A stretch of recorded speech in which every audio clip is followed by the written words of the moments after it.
মা, তোমার রান্না তো হয়ে গিয়েছে, আমি স্নান করে নিচ্ছি, তারপর খেয়ে একটু তারক কাকুর বাড়ি যাব। হ্যাঁ রে তিনু, রান্না হয়ে গিয়েছে। তারক বাবুর বাড়িতে আজ কি আছে? কি মজা কি মজা! এই পাগলি, এতে মজার কি আছে শুনি? কাজ আছে একটা, তাই যাব। না রে দাদা, ঠিক দেখবি, মাছ কাকু মাছ দেবে বলে তোকে ডেকেছে, আমি ঠিক জানি। হ্যাঁ, তুই বিড়াল তো, তাই হয়তো মাছের গন্ধ পেয়েছিস। তবে এবার সেটা হচ্ছে না, ব্যবসার কিছু হিসেবপত্র করতে হবে, তাই হয়তো ডেকেছেন।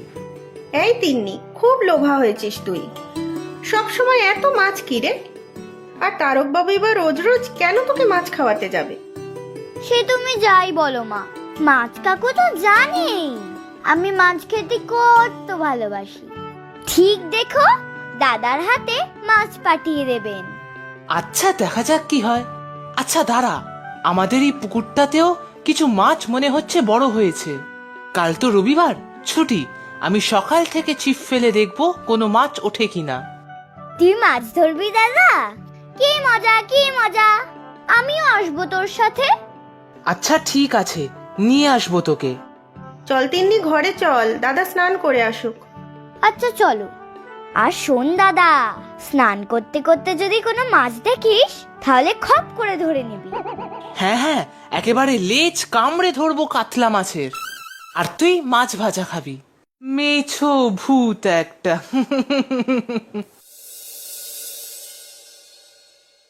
শোনো দিনু, তোমার সাথে একটু দরকারি কথা আছে। হ্যাঁ কাকু, বলুন না।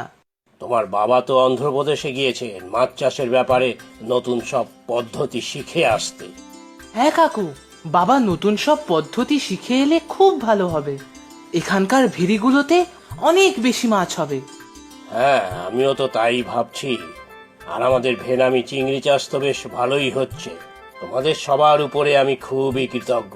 তোমরা সবাই দিনরাত নিষ্ঠা সহকারে কাজ করছো। হ্যাঁ কাকু, তোমার এই মাছের কারবার আমরা সত্যিই নিজেদের মতো করেই দেখি। তিন্নি তো বলে মাছের কারখানা। সত্যি খুব ভালো মেয়ে তিন্নি। কত ছোট্ট একটা মেয়ে, কিন্তু ভারী বুদ্ধিমতী। হ্যাঁ কাকু, তিন্নির খুব বুদ্ধি, কিন্তু একটু যা মাছ পাগল। হ্যাঁ, তাতে কি, আমরা সবাই মাছের কারবারের সাথেই যুক্ত। ভালো মাছের কি আর অভাব আছে আমাদের? আচ্ছা তিনু, তোমার পড়াশোনা কেমন চলছে? ভালোই কাকু।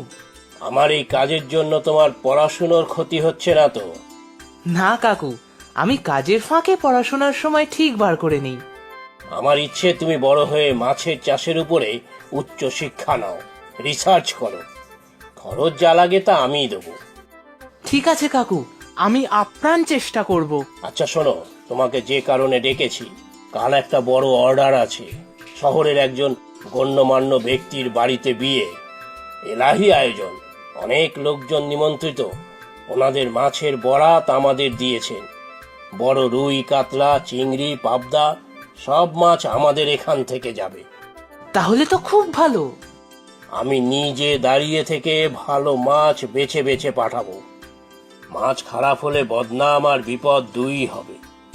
হ্যাঁ, এত বড় অনুষ্ঠান যখন। কাল তো রবিবার, তোমার স্কুলও নেই। আমি চাইছি কাল তুমি একটু আমার সাথে থেকো। অবশ্য লিন্টু আর মন্টু দুজনেও থাকবে, তবে তুমি থাকলে হিসেবগুলো ঠিকঠাক করে দিতে পারবে। হ্যাঁ কাকু, কোনো অসুবিধা নেই, আমি কাল সকালেই হিসেবের খাতা নিয়ে চলে আসব। ঠিক আছে, সব ঠিকঠাক হলে আমাদের বেশ লাভ হবে এবার। কিন্তু তুই কি একা পারবি সব হিসেব করতে? পরে যদি কোনো হিসেবের গন্ডগোল হয়?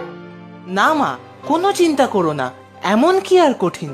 কোন মাছ কত পরিমাণ যাচ্ছে তার হিসেব নেওয়া, আর দাম অনুযায়ী তা লিখে রাখা। সব শেষে বলতে হয় সব মিলিয়ে কত মূল্য হলো। ইস, এসব আমিও পারবো রে দাদা। মা, আমি যাব কাল সকালে দাদার সাথে। কেন রে? দাদা তো যাবে কাজের ব্যাপারে, তুই গিয়ে কি করবি? কেন? মাছ ধরা দেখবো। ইস, কত বড় বড় মাছ থাকবে নিশ্চয়। ঠিক জানতাম, ঘুরে ফিরে তোর মাথায় শুধু মাছ আর মাছ। না গো মা, এই মেচোভূতকে কালকে আমার সঙ্গে যেতে দেবে না তো? ওখানে অত্ত অত্ত মাছ দেখে হয়তো আবার কাঁচা মাছের উপরেই হামলে পড়বে। মা দেখো মা, দাদা আমাকে কি সব বলছে। খুব বাজে তুই দাদা। আচ্ছা হয়েছে হয়েছে, এখন কান্না থামাতো দেখি। ঠিক আছে, তাহলে আমি কিন্তু কাল দাদার সাথে যাচ্ছি মাছ কাকুর ভেড়িতে। আচ্ছা, মাছ পাগলি তো যাচ্ছে ওর মাছ কাকুর ভেড়িতে, তা হ্যাংলামি করে আবার ফস করে মাছ চেয়ে বসিস না যেন। তুই কিচ্ছু জানিস না দাদা, আমার চাইতেও হয় না। মাছ কাকু অমনিতেই আমাকে বড় মাছ খেতে দেন। আচ্ছা ঠিক আছে ঠিক আছে, অনেক রাত হলো, খেয়ে দিয়ে শুয়ে পড়ো দুজনে। কি মজা কি মজা, কাল যাব মাছের ভেড়ি। মনের আনন্দে কি যে করি। কি আর করবি, শুয়ে পড় তাড়াতাড়ি। খুব দুষ্টু হয়েছিস দাদা, তোর সঙ্গে আরই। সরি, ভেরি সরি, আর কথাই বলবো না।